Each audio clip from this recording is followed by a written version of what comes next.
guys, welcome to the Master Passive Income Coaching Sessions. My name is Dustin Heiner, and I'm here to help you learn how to quit that JOB and never work that JOB, that just over broke job again. Now, these are the Master Passive Income Coaching Sessions where I'm going to be teaching you specific topics on top of the normal podcast. I want to just give you as much information so you can be successful in your real estate investing. Okay, now let's jump into today's session and see what we're going to learn about today.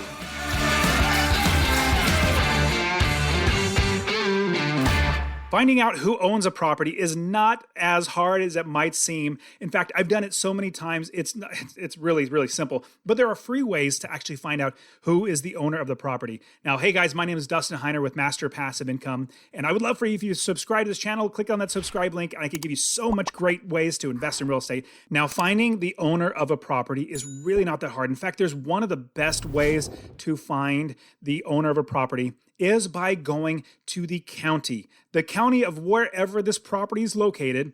And again, I'm going to tell you that there are paid ways, but this is the free way. This is the pro tip way to save a lot of money. Now, if you want to have time saved, you go and pay, but this is the free way. You go to the county.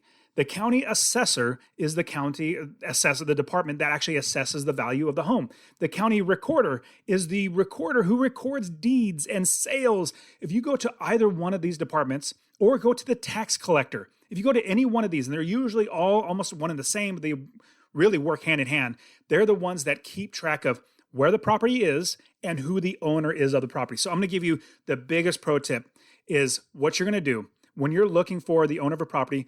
Don't just send a letter to the address. That's the situs address that they call it. I used to work at the county assessor's office. They call it the situs address. That's where the physical property is located. The owner might not live at that property. It might be a rental property. It might be vacant. They might have moved out, or it might be their grandparents' house that their grandparents have passed away, sadly. It could be something like that. You want to find who actually owns the property. So what we're going to do is and this is a big pro tip, you want to find out the tax mailing address. So wherever the county, the government is actually sending that tax bill, because they're going to want to get their money, their tax money. They're not going to let somebody slide. They're going to make sure they have the right address. You want to find out where the tax bill goes to. If you send a yellow letter, or if you send a postcard, or if you just send a letter to wherever that address is, that's the owner. They're actually going to get that. So that's the biggest thing. You want to make sure you know where the tax bill is going and send a letter to. Now, there are so many other great ways, but that's like the biggest one.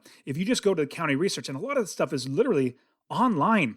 If you just go to a county website and you look it up, you could potentially even just look up the deeds online and see where the mailing address, you can do everything is really online with the county. So go wherever you are investing in, wherever this property is, look up the county records. You will more than likely find some really good free information there. Now, there are some other great ways. Another really good way is if you actually talked to a realtor. Talk to a realtor and say, I would like to know who owns this property. Do you have any access? More than likely, they either have access to a system that can do that, and they want to sell a property. So you're going to be buying through them. They're going to be making money, but they're helping you find the property, find the owner of the property. So it's another great way is talking to realtors. And if you have a good relationship with a realtor, they know you're an investor, that you're investing in real estate, and that you want to buy properties and continually buy properties, they're going to say, man, yeah, of course I'm going to help you find these other properties that you can buy through me and I can make money. Here's another great way is if you are literally in that area and you wanted to figure out who owns the property,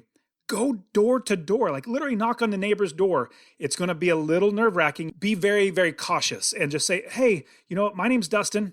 I'm an investor and I see this property right next to you, like across the street or down the street. I see that it seems like it's vacant and I'm actually interested in buying it. I want to fix it up. I want to take care of it. I want to make your street look better. Would you happen to know how to get a hold of the owner? Because I would like to do that. Now it's going to take a little bit more time. You might have a little more uncomfortability, but if you have that, gumption to go talk to the neighbors, you're going to get some gold, not just who the owner is. You're going to find out everything. Like, oh man, so that guy that owned it, he had his brother-in-law rented out from him. He had parties over and over again. They had drugs in there, or that was a great property. The grandma died, and sadly, they just haven't been able to fix it up and do anything with it, so they want to get rid of it.